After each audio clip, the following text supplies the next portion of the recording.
capacité d'investissement. C'est capital pour l'emploi dans le BTP.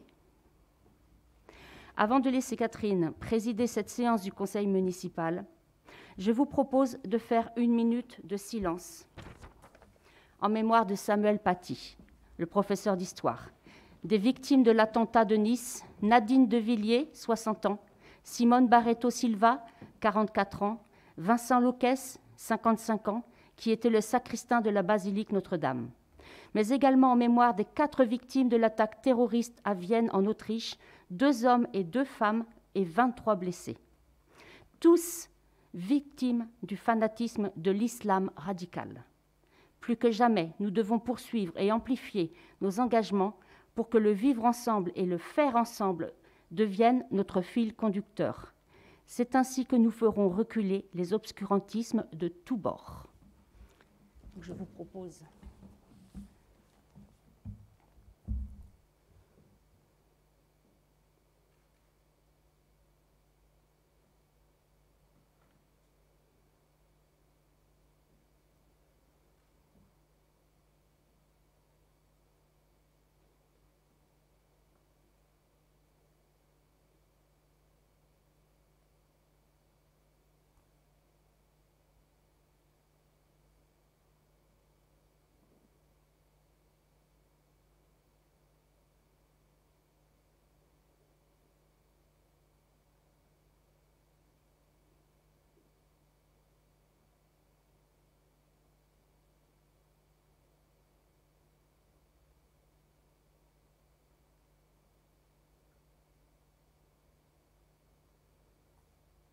Je vous remercie.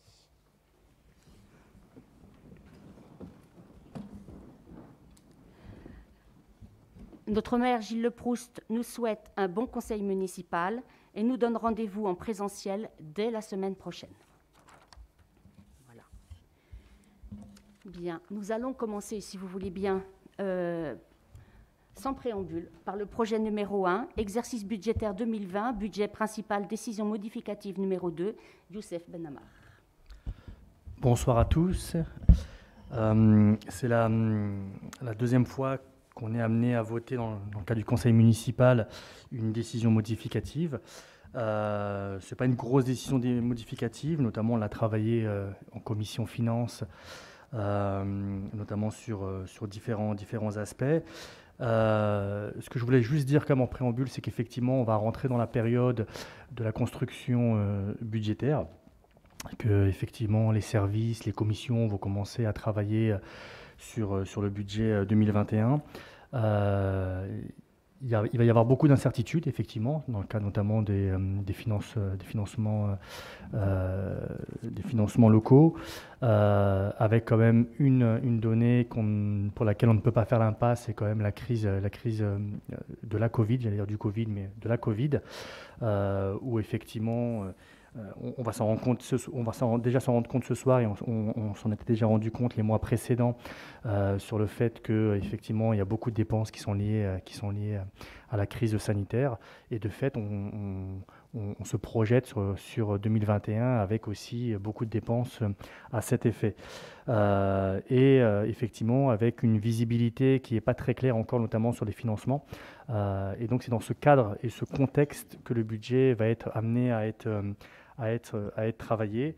En tout cas, le fil conducteur des élus, ça doit être, notamment dans cette période qui est très incertaine et très perturbante pour nos habitants, c'est d'être encore plus proche, notamment de nos habitants dans l'accompagnement, notamment dans le cas du service public, dans l'accompagnement des publics les plus en difficulté socialement, parce qu'on se rend compte que les publics les plus précaires, les plus en difficulté socialement, sont les premiers impactés par la crise sanitaire, d'une part d'un point de vue sanitaire, toutes les études nous le montrent, mais aussi d'un point de vue social.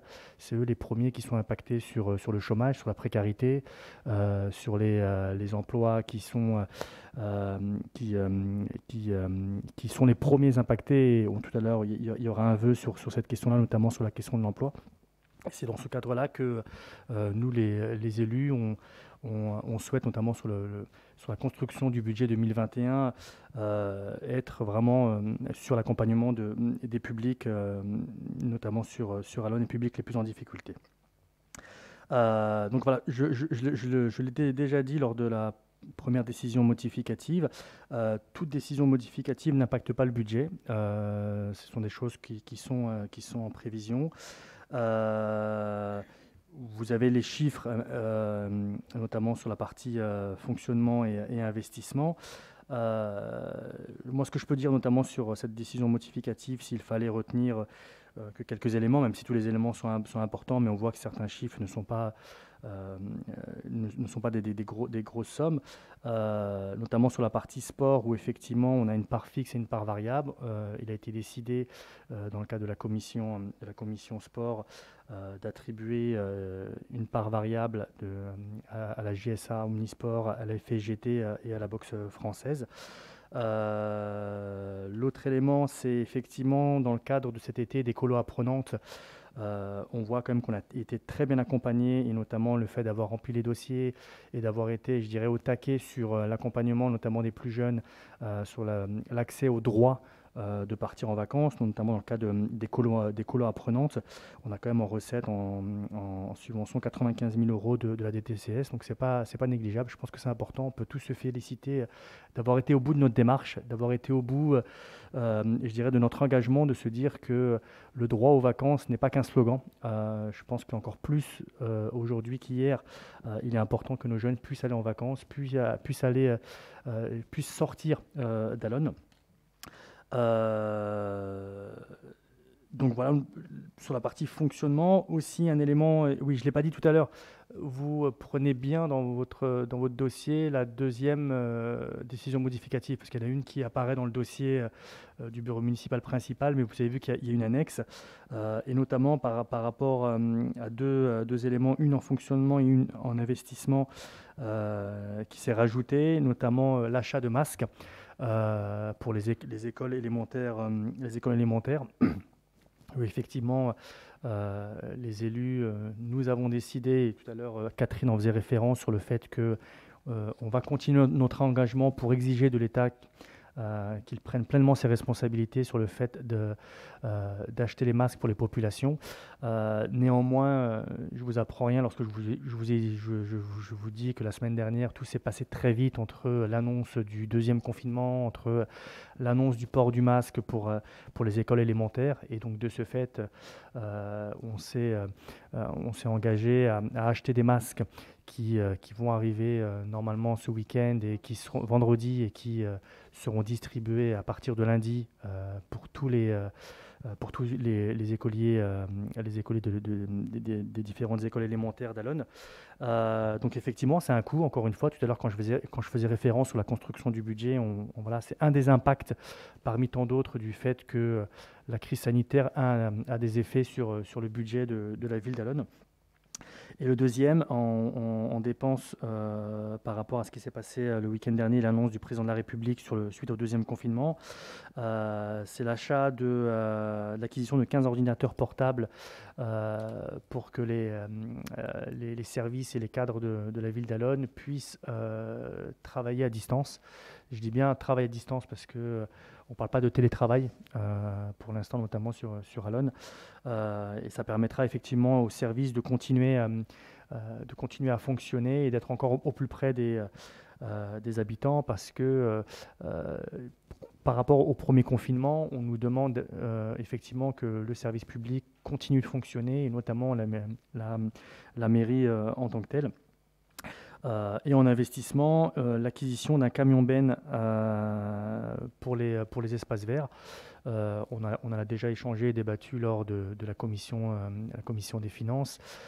Effectivement, tous des travaux ont été faits pour savoir si c'était pas mieux de partir en location ou à l'achat simple.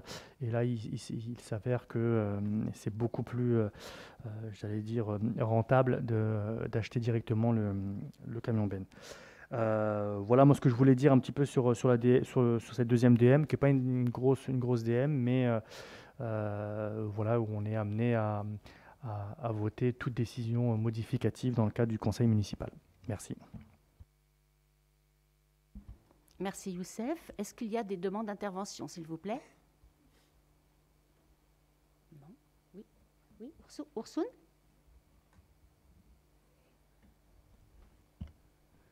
Oui, comme Youssef l'a si bien dit par rapport aux colos apprenantes, c'est vrai qu'en début d'été, on était sur des incertitudes et grâce au travail et à vraiment l'investissement des techniciens, des partenaires que je tiens à féliciter, nous avons pu être financés sur une bonne partie de nos dépenses.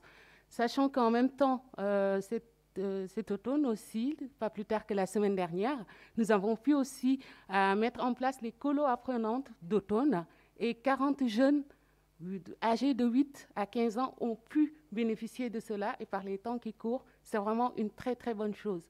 Bravo au service et puis surtout continuons à maintenir ce lien, de permettre à nos enfants, nos jeunes, de pouvoir aussi sortir d'Alonne, rencontrer d'autres jeunes, d'autres enfants et surtout aussi, dans le cadre des colos apprenantes, s'amuser et apprendre. Voilà, merci. Merci Ursoun. C'est vrai que j'en ai rencontré quelques-uns qui, quand ils parlaient de leur voyage, parce qu'ils appellent ça des voyages, des séjours, avaient des étoiles plein les yeux. Voilà. Est-ce qu'il y a d'autres interventions? D'accord, je vous propose donc de passer au vote. Qui est contre? Qui s'abstient? Qui vote pour? Je vous en remercie. Donc nous allons passer au sujet numéro 2 et c'est Alexis qui va nous le présenter. Alexis, je cherche tes papiers. Ah, attends. C'est lequel?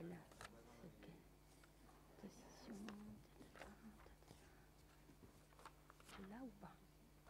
Je suis désolé, j'ai un souci avec le téléchargement. Alors, toc, toc, toc, toc.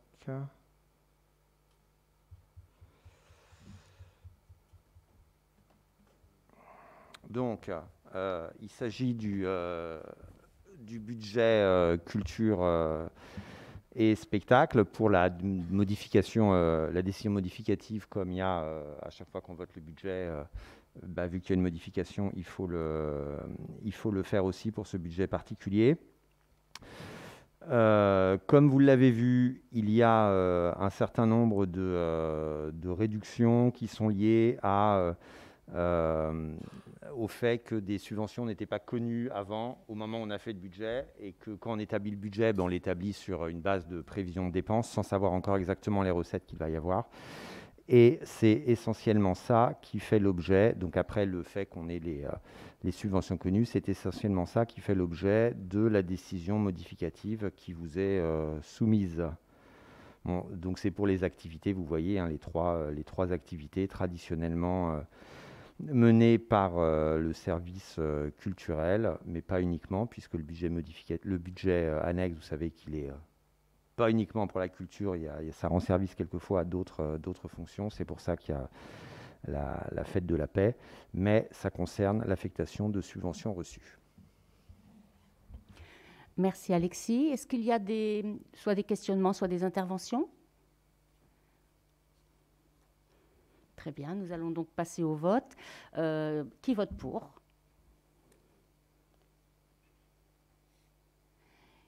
Qui vote contre? Qui s'abstient? Merci beaucoup. Alors, le sujet numéro 3, c'est l'approbation du règlement intérieur du conseil municipal. Ce n'est pas un document que l'on a souvent sous les yeux, mais ceci dit, on le revisite à tous les débuts de mandat, et c'est important parce que les choses évoluent. Alors, je ne vais pas vous le lire entièrement parce qu'il y a 20 pages. Je vais quand même vous préciser quelques petits points qui nous semblent importants et qui ont fait le sujet d'évolution après relecture d'un certain nombre. À propos des convocations au conseil municipal, elle est transmise de manière dématérialisée aux élus ou, s'ils en font la demande, adressée par écrit à leur domicile. Chaque élu est doté d'une tablette numérique et d'une adresse mail de la ville. Voilà. Page 7, pour ceux qui ont le... Voilà. Un simple changement, les commissions qui ont changé dans leur appellation. Hein, voilà. Page 8, à propos donc des commissions municipales. Les convocations pour les commissions municipales sont elles aussi envoyées par voie dématérialisée ou au domicile de l'élu s'il en fait la demande, 5 jours avant la tenue de la réunion. Les documents sont également mis à la disposition des conseillers municipaux sur le répertoire partagé élu, que les uns et les autres maintenant nous connaissons plutôt bien. Tous les élus sont informés de la tenue des différentes commissions. Effectivement, vous recevez, nous recevons des invitations, nous sommes au courant de toutes les commissions qui se déroulent. Si nous souhaitons participer à une commission dont nous ne faisons pas partie, on peut, après en avoir informé le cabinet du maire, avec un délai de prévenance de 3 jours francs, pouvoir assister à cette commission, dans les commissions classiques. Alors, attendez. Hop. Voilà. Page 20, à propos des procès-verbaux. La feuille de présence qui est en train de tourner, que nous vous demandons de signer, qui est signée par les élus, vos signatures des délibérations. Les séances publiques du conseil municipal sont enregistrées. Cet enregistrement vaut procès-verbal. Cet enregistrement est tenu à la disposition des membres du conseil municipal qui peuvent en prendre connaissance quand ils le souhaitent. Les délibérations déposées en préfecture sont scannées et mises sur le répertoire partagé élu pour consultation. Voilà. Et je termine sur les mises à disposition de locaux aux conseillers municipaux. Et là, il y a une petite nuance qu'il va falloir apporter et qu'il faudra corriger. Hein. Donc le local, il y a plusieurs locaux pour les groupes, les différents groupes politiques. Et votre local, Monsieur Cordelet, avec vos collègues élus, est situé aux 3 rue Saint-Exupéry à Allonne, bien entendu. La convention a été signée. Hein, vous l'avez signée. Voilà, tout à fait. Alors, la petite nuance que nous apporterons, c'est que ce local mis à disposition peut être destiné à une permanence. C'est une erreur qui a été mise, et à condition, bien sûr, que le nombre de personnes ne dépasse pas la limite autorisée du local, en particulier dans cette période et dans toutes les périodes, mais peut être destiné à une permanence. Voilà.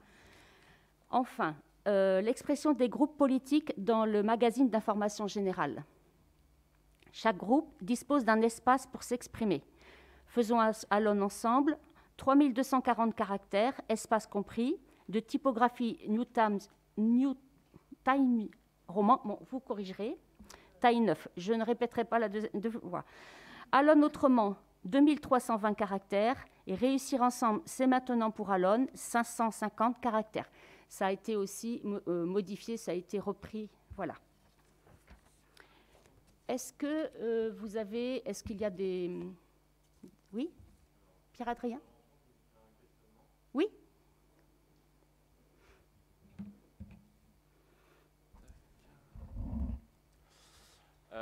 Donc j'aimerais intervenir, ça va être mieux comme ça. J'aimerais intervenir donc sur cette résolution pour proposer en fait un amendement, parce que donc au mandat d'avant, donc je n'étais pas élu, mais j'assistais très souvent donc au conseil municipal, et j'ai pu observer de nombreuses fois de l'absentéisme chez certains élus. J'ai pas besoin de les nommer, enfin il n'y a pas forcément besoin de les nommer.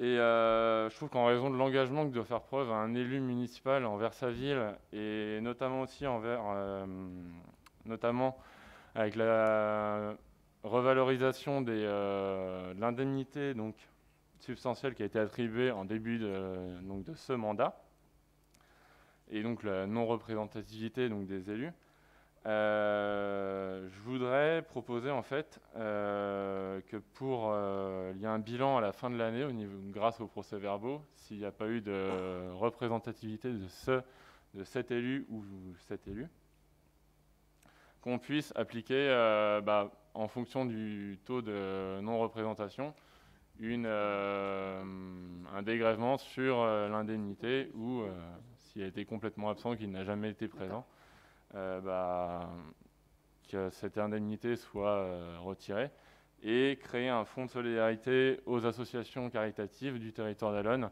avec ces indemnités. Merci à tous.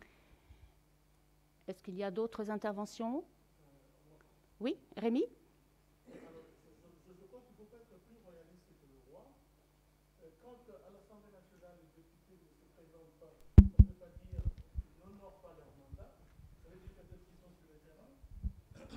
Ça veut dire peut-être qu'ils sont ailleurs, ça veut dire peut-être qu'ils sont retenus par d'autres obligations.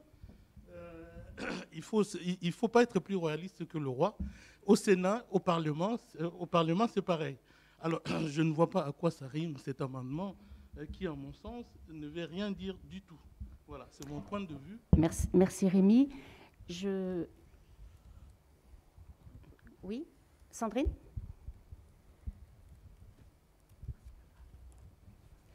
Alors, pour répondre à Rémi, l'idée, c'est la représentativité, ça veut dire simplement que l'élu est là pour les gens qui l'ont élu.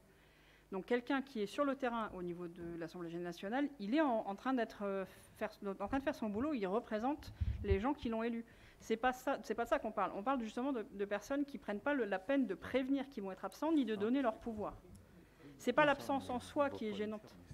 C'est le fait que la personne ne représente plus les élus qui ont voté pour lui. Bien. Voilà. Merci. Je souhaite quand même préciser que parmi les élus que nous sommes, il y a des heureux retraités, de très heureux retraités. Puis il y a aussi des personnes qui travaillent, qui sont aussi chargées de famille. On a des jeunes parents de familles nombreuses ou de familles, même si on n'a qu'un seul enfant. On a pu constater dans le mandat dernier que les élus de notre majorité en général, mais de façon globale, lorsqu'ils devaient être absents pour une raison ou pour une autre, prévenaient toujours le secrétariat par cordialité. Ça, c'est toujours fait d'un côté comme de l'autre, par cordialité. Et puis pour dire, voilà, je suis au travail, voilà, je dois emmener un enfant chez le médecin. On est des élus, mais nous sommes des humains, nous sommes des citoyens au même titre que tout le monde. Et jusque-là, les choses se sont toujours très bien faites parce que chacun est responsable et citoyen. Voilà. Moustapha, puis après on va passer... Oui, donc en fait, c'est toujours par rapport à cette question, je comprends très bien ce que veut dire Pierre-Adrien et je trouve ça plutôt bien.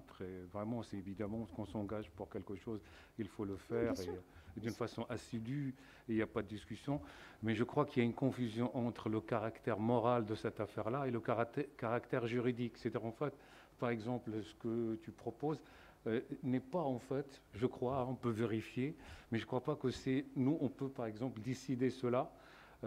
C'est pas possible. En fait, même si, par exemple, un élu n'est pas présent, il n'y a qu'une seule personne qui peut peut-être lui enlever.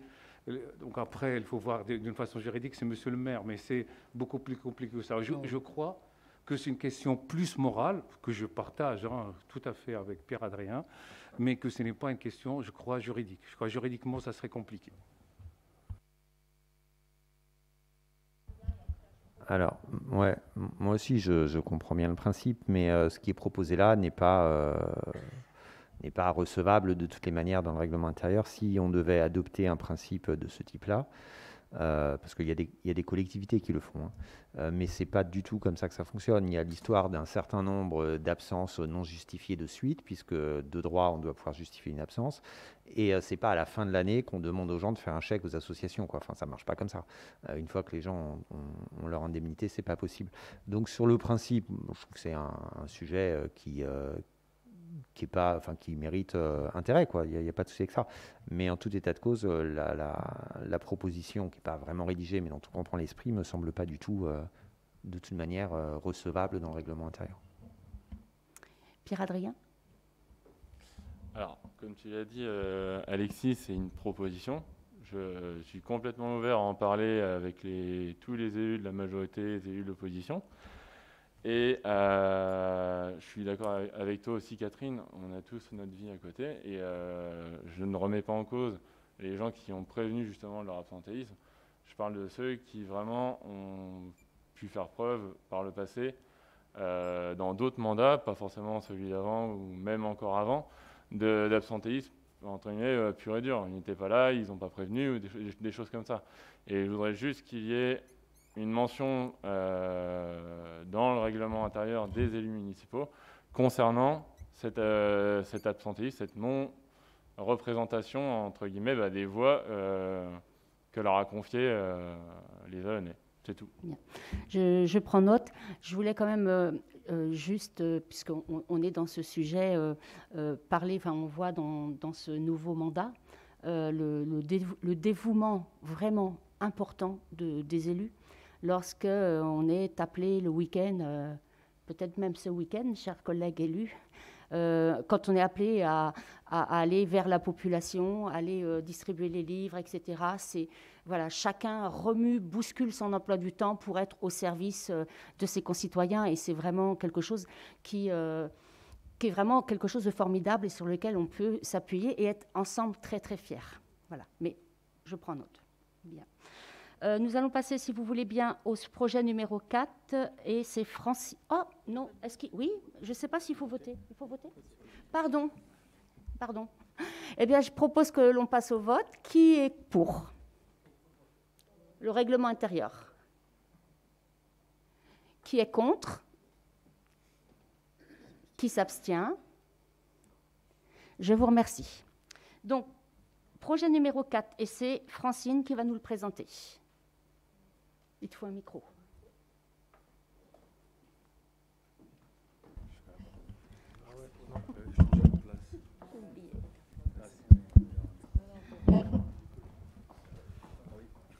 Oui, ça sera mieux. Oui, bonjour à tous. Donc, donc là, je dois... Attendez, je reprends exactement l'expression. Ici, c'est ça. Là, je dois vous présenter ce rapport d'activité Le Mans Métropole 2019 de façon à ce que les élus en présence en prennent acte. Donc, ce rapport revient sur les orientations métropolitaines en lien avec les compétences de Le Mans Métropole, qui, je rappelle, est composé de 19 communes et ça représente 210 000 habitants à peu près. D'accord ? Donc, Le Mans Métropole a beaucoup de compétences, entre autres la propreté, la voirie, l'eau, l'assainissement. Mais aussi, on peut parler de compétences qui touchent de plus près la vie des Alonnais. Donc, en parlant par exemple de l'urbanisme et de l'aménagement urbain, via le plan local d'urbanisme communautaire signé en 2019, qui définit des projets d'habitat et de développement économique à échéance de 2030. Il projette le développement de nouveaux quartiers ou de zones d'activité, telles que la zone du Monnet sur Allonne, qui a été complétée en 2019 et qui va encore être complétée dans les années à venir. Autre compétence importante, mobilité et transport. Du fait que nous soyons dans la communauté urbaine de Le Mans Métropole, nous bénéficions du réseau CETRAM. Et cette année, en 2019, a été mis en place la location de vélos à assistance électrique, surtout le développement de tout ce système-là. Voilà, donc ça, c'est des choses qui progressent. Autre compétence importante et qui nous touche en tant qu'Allonnais plus directement, c'est la compétence de l'aménagement du territoire qui inclut entre autres la rénovation urbaine et le contrat signé avec l'ANRU, l'Agence nationale de rénovation urbaine, qui concerne par exemple l'opération Cœur de Ville avec tout le réaménagement du Mail et Le Mans Métropole et le maître d'œuvre de tout ça. Mais cette compétence aménagement du territoire comprend aussi la politique de la ville, qui est une politique solidaire et d'innovation en faveur des quartiers concentrant des habitants à faibles ressources. Sur Le Mans Métropole, ça représente 12% de la population de Le Mans Métropole, et qui concerne en particulier sur Allonne les habitants de Chaoué-Perrières. Le tout, toutes ces activités qui sont dans ce rapport d'une 50aine de pages, le tout dans une orientation générale de développement durable via par exemple une politique de l'énergie qui vise la lutte contre le réchauffement climatique, avec le réseau de chaleur renouvelable local à l'Aulne et le Mans Sud. Alors évidemment, cette présentation est loin d'être complète et vous avez dans le projet dans le rapport de présentation le lien si vous voulez consulter ce rapport en entier. Voilà. Merci Francine. Est-ce qu'il y a des questionnements ou des interventions demandées par les uns ou les autres?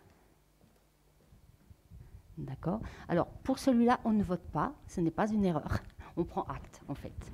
Et c'est important d'avoir des rapports un peu parce que l'Aulne est dans le Mans Métropole. Cette dimension et tous les liens avec le Mans Métropole, c'est quelque chose d'important qu'il ne faut surtout pas oublier. Projet numéro 5. Eh bien, c'est Youssef qui va nous le présenter. Oui, donc c'est un rapport de présentation. Une municipalité a la possibilité d'instituer une taxe annuelle concernant les friches commerciales.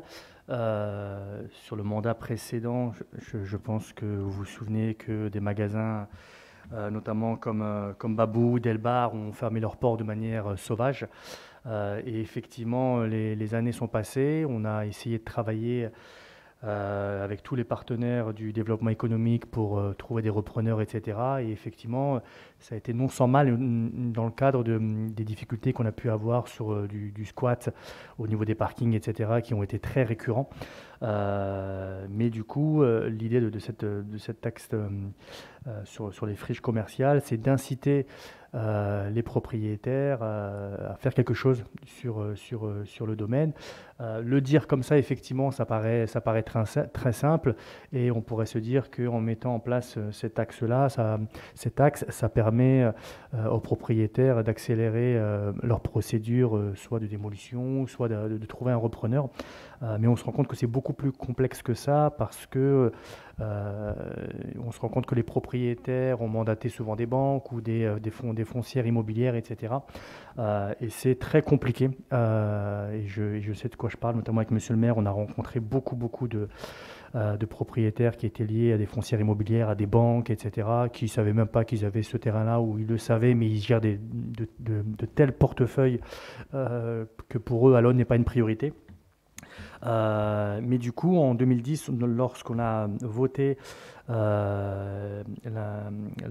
l'institution de cette taxe, aujourd'hui, c'est le Mans Métropole qui a la main sur les friches commerciales, et donc c'est à elle qui revient la possibilité de mettre en place notamment les pourcentages sur les années.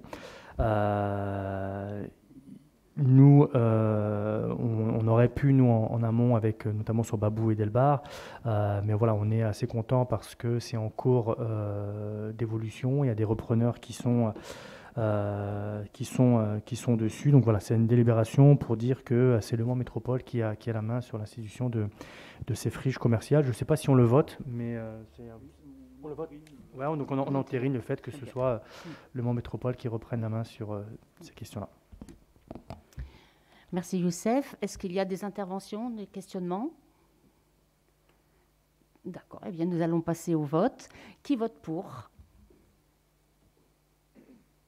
Qui vote contre?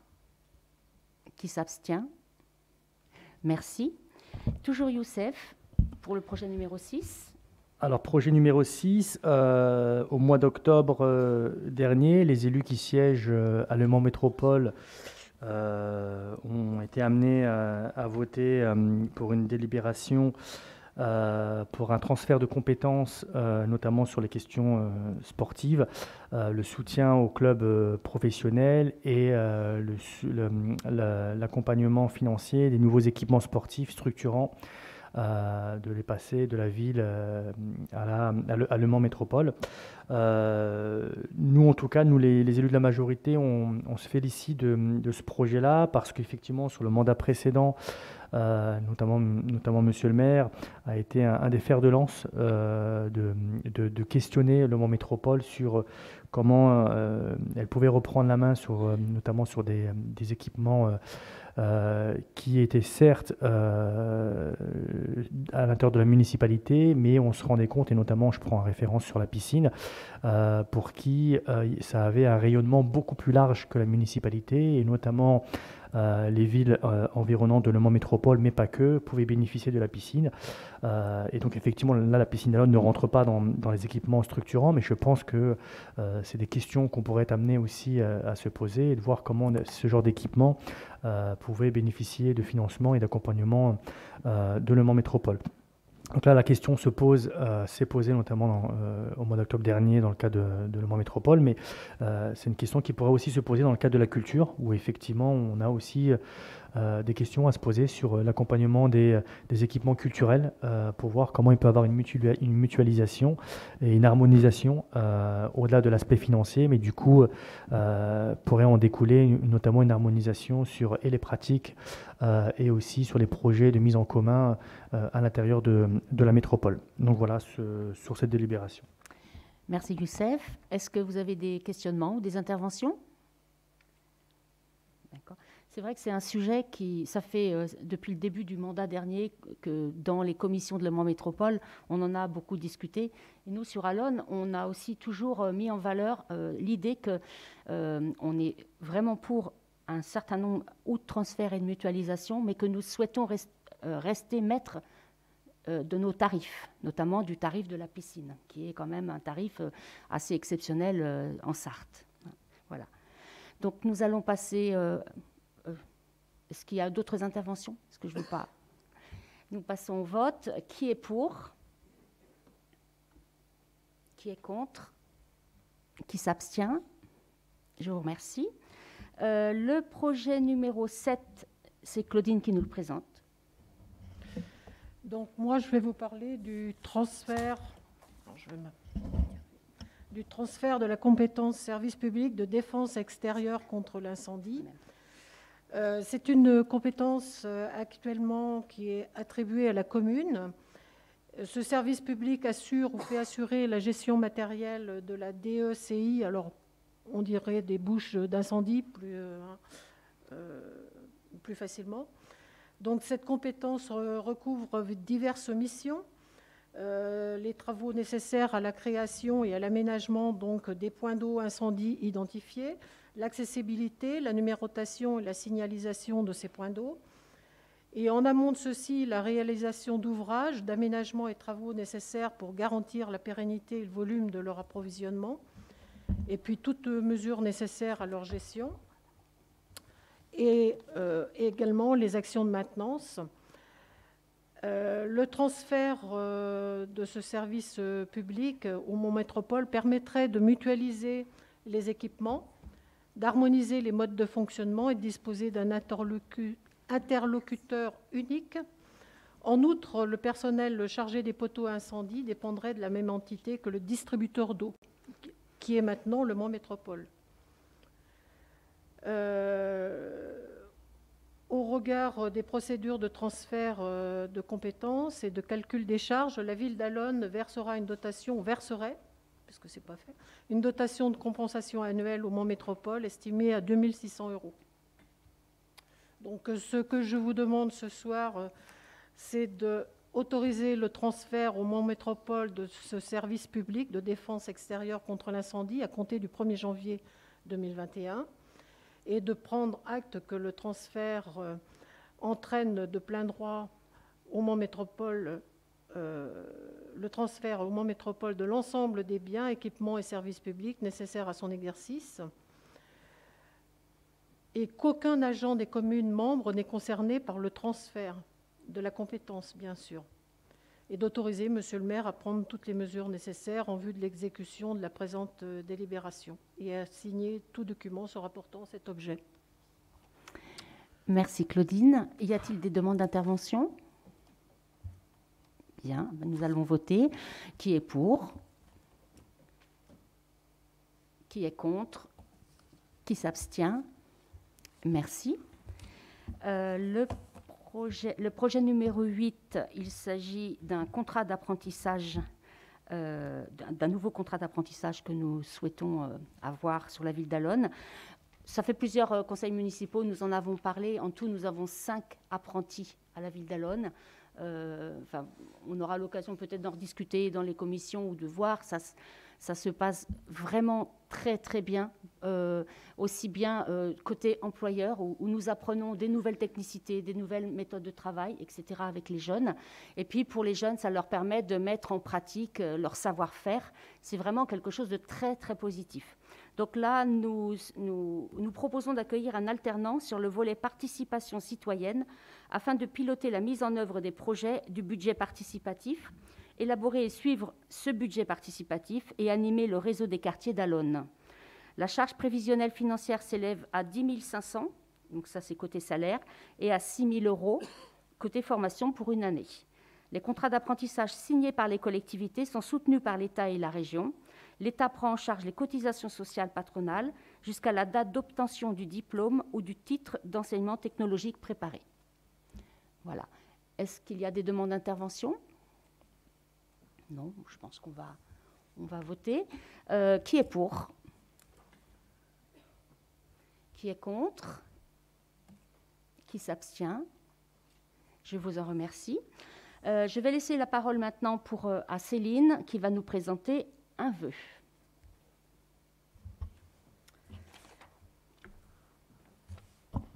Donc le vœu pour la panthéonisation de Gisèle Halimi. Donc vous avez tous reçu le vœu.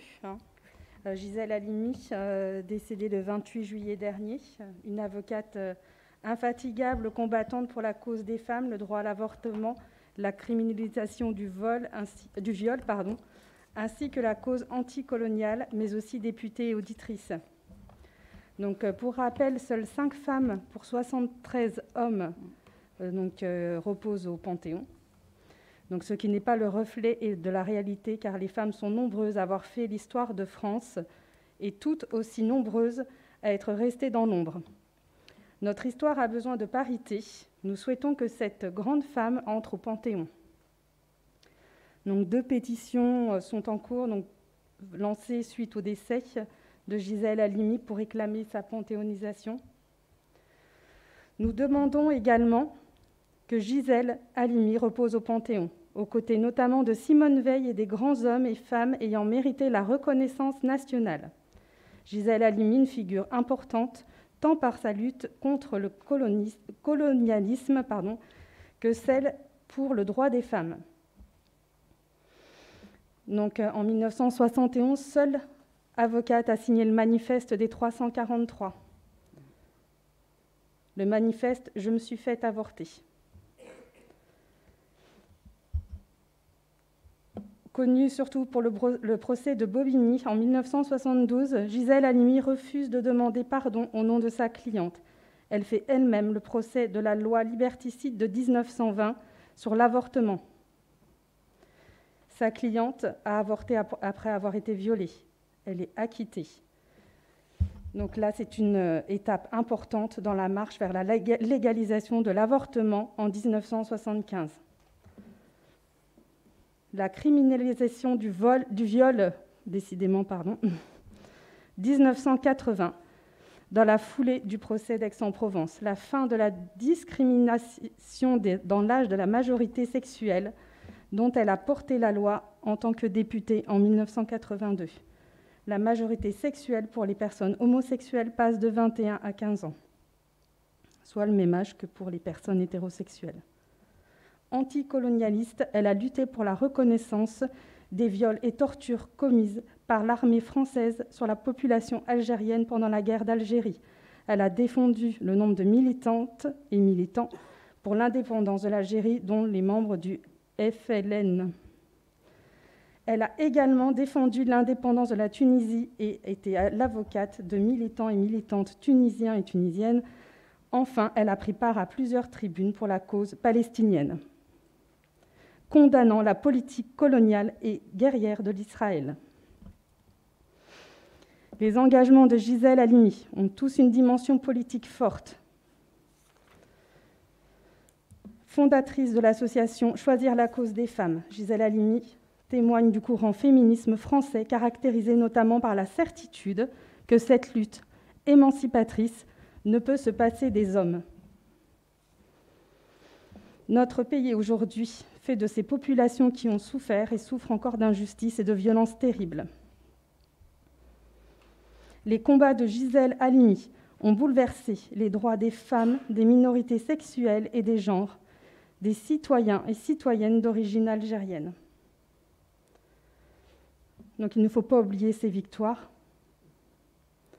qui ont été remportées il y a que quelques décennies. Le combat est encore long, il y a encore beaucoup de choses à faire avancer.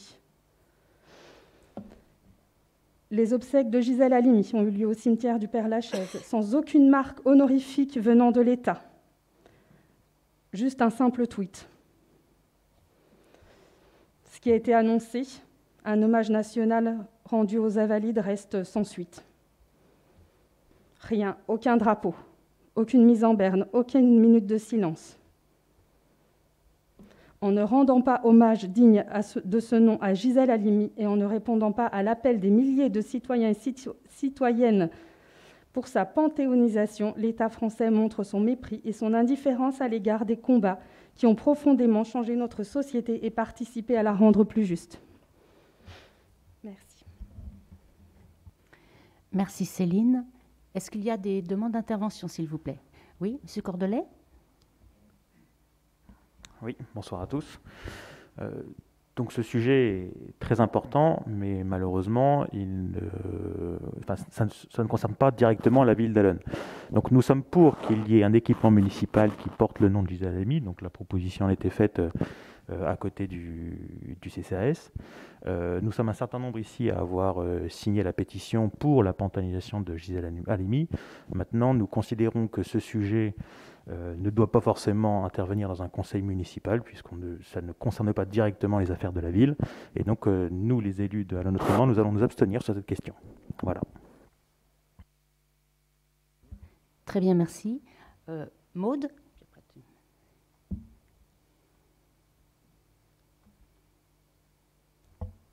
Alors, deux petites choses. Ça ne concerne pas la ville d'Allonnes, mais quand même, à mon avis, si, étant donné qu'on a beaucoup de personnes franco-algériennes, franco-tunisiennes, beaucoup de femmes, mine de rien. Enfin, j'ai l'impression qu'il y a quelques femmes dans la commune.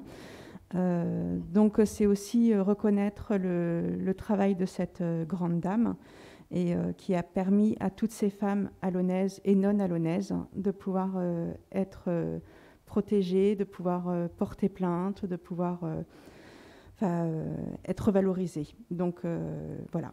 Et la deuxième petite chose, Céline disait qu'il n'y avait eu ni drapeau en berne, ni minute de silence. Donc moi, je serais d'avis de proposer une minute de silence en l'hommage de Gisèle Halimi ce soir également. Allons-y. Allons-y.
Youssef voulait prendre la parole.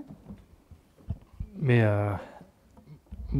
Maud l'a bien fait, donc effectivement, je vais aller dans ce sens-là. Moi, je crois que, pour répondre à M. Cordelet, la question du droit des femmes, elle est à défendre partout et tout le temps, et Allonnes fait partie de ce partout. La question de la domination, je dirais, humaniste de population sur une autre population, c'est ce qu'on appelle le colonialisme, elle est à combattre partout et tout le temps, et Alon fait partie de ce partout, et je ne crois pas qu'on ne peut pas déconnecter Alon du reste du monde, on ne peut pas déconnecter Alon de ces grandes questions. Tout à l'heure, effectivement, moi, à juste titre, faisait référence à la question du droit des femmes. Je crois qu'Alon ne peut pas être déconnecté de ces questions-là, et je dirais encore plus lorsqu'on est une ville populaire, lorsqu'on est une ville engagée pour les questions de paix, lorsqu'on est une ville qui est engagée pour faire de l'égalité homme-femme un cheval de bataille très important. Je crois qu'effectivement, ça a du sens de mettre en avant Gisèle Halimi. Et pour moi, ce n'est pas qu'un symbole. Effectivement, il y a des combats qui ont été menés derrière. Et je crois que c'est important aujourd'hui, encore plus qu'hier, avec tout ce qu'on vit actuellement, avec les horreurs du terrorisme, etc. Je crois qu'il est important de rappeler la culture de paix, la question de paix. Et Gisèle Halimi, à travers son combat, à travers tous ses engagements, met en avant toutes ces questions-là. Voilà ce que je voulais dire. Merci Youssef. Sandrine, et ensuite Céline, et on clorera le débat. Alors, je souhaite simplement reprendre sur le fait qu'on n'a jamais dit que ce qu'elle avait fait ne concernait pas la ville d'Alon. Ce qu'on dit, c'est que ce vœu émis par la ville d'Alon, par la municipalité éventuellement de la ville d'Alon, n'aura jamais le même impact que si nous signons tous la pétition ou les pétitions qui la concernent, cette pantanisation, et aussi à convaincre un maximum de personnes de signer cette pétition. On n'a jamais remis en cause tout ce qui a été fait par Mme Halimi. Simplement, la notion de vœu au niveau de la municipalité pour cette pantonisation nous paraît absurde, on va dire ça comme ça. C'est peut-être pas tout à fait le bon mot, mais je ne trouve pas la bonne expression là tout de suite. Et effectivement, je soutiendrai beaucoup plus les signatures aux pétitions et je diffuserai les pétitions autour de moi pour qu'un maximum de personnes les signent, que ça ait un réel impact sur cette inhumation au Panthéon pour cette dame qui a fait énormément de choses. Merci. Céline ? Alors, les choses ne sont pas dites de la même manière, effectivement, mais Monsieur Cordolet, pour votre information, donc je suis chargée des égalités hommes-femmes, donc notamment les droits des femmes. C'est, si, entre guillemets, je suis là, c'est qu'il y a des besoins. C'est que les droits des femmes, aujourd'hui, ont besoin encore d'évoluer. Le viol existe, le viol conjugal existe. Donc le droit à l'avortement, il existe, nous, femmes, d'avoir la liberté de décider de notre corps et de notre avenir. Donc Alon est concernée par ça. Merci Céline. Ça sera pour la dernière intervention. Nous n'avons pas fini le conseil municipal. Rémi. Sur le fronton de la République, au cas où on l'aurait oublié, il est écrit liberté, égalité, fraternité. Et cette femme s'est beaucoup battue pour toutes sortes de libertés. Donc il est tout à fait normal, Alon faisant partie de la République, il est tout à fait normal que cette femme soit reçue par la République, que cette femme ait finalement les sacrements de la République. Donc, qu'on en parle ici, dans cette enceinte qui fait partie de la République, cela me paraît plus que normal. Elle est descendue de plein pied dans l'histoire, comme l'était Olympe de Gouges ou Simone Veil et d'autres femmes qui se sont battues pour toutes sortes de libertés. Donc, je salue la mémoire de cette femme et je ne trouve pas anormal qu'on en parle ici, dans cette enceinte. Voilà. Bien. Merci. Je propose que nous passions au vote, qui est pour le vœu. Qui est contre? Qui s'abstient? Je vous remercie. Nous allons passer au dernier projet, qui est aussi un vœu. Alors, je ferai la voix de Jean-Claude Guillois, qui ne peut pas être là ce soir, qui s'excuse, qui devait le présenter. C'est le vœu pour maintenir les emplois et les activités des entreprises alonnaises Essilor et TE Connectivity menacées aujourd'hui. Ces derniers mois, le territoire d'Alonne et ses habitants ont été lourdement touchés par les annonces de fermeture d'entreprises et de licenciements. TE Connectivity en 2019 et Essilor début octobre. À cela, il faut ajouter la forte augmentation du nombre de chômeuses et de chômeurs dans la ville. Nous traversons une crise sanitaire et sociale sans précédent et loin d'être terminée. Il y a 18 mois, la direction du groupe de TE Connectivity annonçait un plan de délocalisation en Pologne entraînant la suppression de 90 emplois. Aujourd'hui, cette entreprise tourne à pleine machine. Cela l'a conduit à proposer un CDD de 6 mois à 40 salariés qui avaient été licenciés. Le plan étant toujours d'actualité, l'incompréhension et l'inquiétude sont fortes chez les salariés. Ce choix des actionnaires américains est insupportable au vu d'un carnet de commandes complet, une commande de 30 millions d'euros à venir et un savoir-faire de qualité avec un outil de production moderne. Il y a un mois, ce sont les salariés du site Essilor d'Allonnes qui ont appris avec stupeur que leur site allait fermer d'ici 2023. Un choc pour l'ensemble de ces 64 salariés. Il y a urgence à ce que l'État et M. Bruno Le Maire, ministre de l'Économie, des Finances et de la Relance, s'emparent de ces dossiers afin de préserver ces emplois et ces activités sur notre ville. Il serait incompréhensible et paradoxal, au moment où le gouvernement met en place son plan de relance, que ces suppressions d'emplois et d'entreprises se concrétisent. C'est très inquiétant quand nous savons que la Covid-19 va faire exploser le taux de pauvreté, que les associations solidaires voient leur nombre de bénéficiaires augmenter, alors que le nombre de bénéficiaires du RSA est en hausse et que le nombre de chômeurs sur Allonnes est passé de 1283 au 31 décembre 2019 à 1428 au 1er octobre 2020, soit une progression de 11,30%. Les élus d'Allonnes demandent à l'État et à M. Bruno Le Maire, ministre de l'Économie, des Finances et de la Relance, d'intervenir afin de maintenir des activités et les emplois de ces deux entreprises servant les intérêts nationaux et l'activité économique du territoire. Le transfert des activités n'est pas une solution, encore moins une solution humaine. Nous sommes aux côtés de l'ensemble des 266 salariés touchés et de leurs familles pour exiger que ces compétences professionnelles utiles à notre territoire restent à Allonnes. Je voulais vous préciser que M. le maire, avec Jean-Claude Guillois, enfin notre maire à nous, avec Jean-Claude Guillois, a eu une réunion avec la direction d'Essilor la semaine dernière, une réunion avec la CGT. Voilà. Est-ce que vous voulez intervenir, M. Cordelet ? Oui, je souhaiterais tout de même préciser que la situation entre ces deux entreprises n'est quand même pas tout à fait la même. Nous assistons avec TE Connectivity à une délocalisation pure et simple, avec un transfert des machines et des compétences en Pologne, alors qu'Essilor, c'est un regroupement des activités d'Essilor éparpillées un petit peu partout en France, en région parisienne. Donc, voilà, j'ai l'impression, en tout cas dans les lettres qui nous sont proposées ici, que tout le monde est mis dans le même sac. C'est pas tout à fait la même chose. Voilà. Je vous en remercie. Non, pas du tout. Ce que nous disons, c'est les conséquences de tout ça. C'est ce que nous déplorons, ce sont les conséquences des pertes d'emplois, de nombre de chômeurs qui vont encore augmenter sur Allonnes et d'un territoire qui va s'appauvrir. Voilà, au vu des conséquences de ces entreprises qui vont effectivement se délocaliser. Voilà. Est-ce qu'il y a d'autres... Oui, je sais. Effectivement, je voudrais vraiment appuyer là-dessus, Catherine, parce qu'effectivement, sur le mandat précédent, j'ai été quand même en charge de la question d'emploi, d'insertion, de formation et de développement économique. Et effectivement, les causes ne sont pas les mêmes, mais je mets au défi quiconque de dire que toutes les causes des entreprises et de leur délocalisation sont les mêmes. Et effectivement, je rejoins Catherine sur les conséquences, et notamment sur les conséquences sur nos territoires. C'est la question de l'emploi qui est menacée, c'est la question du chômage, c'est la question de la grande précarité et in fine, la question de la pauvreté qui est questionnée.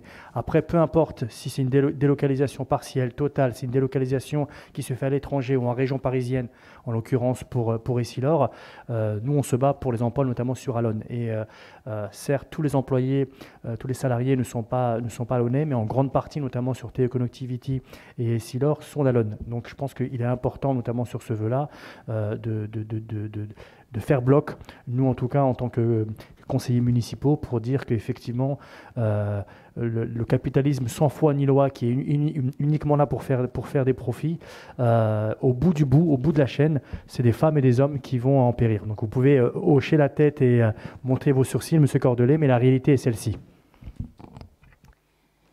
Oui. Et donc, par exemple, l'entreprise Funio, là, qui construit des voitures de course, qui est actuellement basée en Bretagne, qui va venir s'installer à Allonnes. Donc du coup, nous on est content, on va récupérer les emplois, mais par contre le petit village en Bretagne qui lui va perdre ses emplois, vous en dites quoi là? Donc je suis désolé, c'est pas tout à fait la même chose. Donc là vous êtes en train de vouloir rentrer dans une lutte avec Essilor, avec la direction d'Essilor pendant 2 ans, 3 ans jusqu'à la fin 2023. Alors qu'actuellement, là, il faut profiter de ce temps-là pour préparer justement l'après Essilor. Parce que la direction d'Essilor, a priori, elle ne va pas revenir sur sa décision. C'est une décision stratégique pour elle de regrouper ses activités en région parisienne. Ils ont pris leur décision. Donc maintenant, il y a deux solutions. C'est soit vous allez faire des piquets de grève avec des barbecues, des braseros en cramant des pneus, ou alors on se met autour de la table, on discute avec la direction d'Essilor, on essaie de trouver un avenir pour les employés et essayer de retrouver un repreneur pour le site industriel, pour éviter de se retrouver avec une friche industrielle une fois de plus. Juste pour une petite précision, lorsqu'il y a des piquets de grève, les pneus ne sont plus brûlés parce que les gens sont citoyens et savent très bien que quand on brûle des pneus, c'est très mauvais pour l'environnement. Alexis. J'ai pas le sentiment qu'il y ait une grande divergence en fait dans les deux positions qui sont exprimées là. Je crois que tout le monde défend le même intérêt qui est celui de la commune et on peut en même temps pas dire que le vœu précédent n'avait rien à voir avec la commune et s'étonner qu'on s'inquiète de la disparition d'emplois dans notre commune. Je trouve qu'il y a une petite incohérence quand même. Et ça n'exclut pas d'avoir une vision plus globale. Évidemment, des emplois qui sont délocalisés en France, ce n'est pas la même chose pour la France que des emplois qui sont délocalisés à l'étranger. Enfin, on n'est pas idiots, on a tous compris ça. Il n'empêche que là, précisément, l'enjeu de ce site est important pour la commune et qu'il faut évidemment, si jamais ça devait véritablement se faire, travailler au mieux pour la réimplantation et tout ce que vous dites. Mais il n'empêche pas que nous sommes concernés par ça et que ce n'est pas parce que c'est dans le même vœu qu'on met les deux situations dans le même panier. Merci Alexis. Alexandra, non, c'est bon, d'accord. Eh bien, écoutez, je propose qu'on passe au vote, tout simplement. Qui est-ce qui vote pour ce vœu? Qui est-ce qui vote contre? Qui est-ce qui s'abstient? Bien. Eh bien, merci beaucoup d'avoir participé activement à ce conseil municipal. Bonne soirée à tous. Merci Catherine. La présidente forceps.